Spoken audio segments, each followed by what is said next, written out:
Welcome to Samba Samba. Enjoy the video. You start by configuring the project so motion math stays predictable. Set aspect ratio and FPS first. Once done, import your footage and place it on the timeline, then duplicate that layer or add a dedicated null/shape layer to act as the sway driver. You do this because separating motion controls prevents keyframe conflicts, and the duplicate lets you fine-tune visual easing without destroying the original.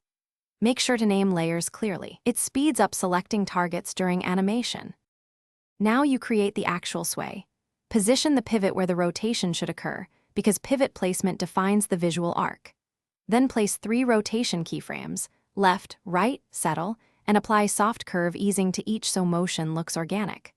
Once those are placed, open the graph editor to refine velocity and add a slight position offset of plus or minus X pixels to simulate translation with rotation.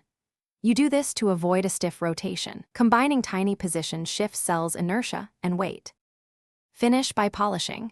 Group or copy the animated properties to create a seamless loop, and add motion blur plus micro variations in scale or opacity to sell realism. Once done, render a short test clip and confirm timing. If you plan a repeating sway, either duplicate keyframes with mirrored easing or use a loop expression to avoid jumps. If the motion stutters, check that project FPS matches source and ensure no overlapping keyframes on the same property, resolving those fixes most glitches. Thanks for watching.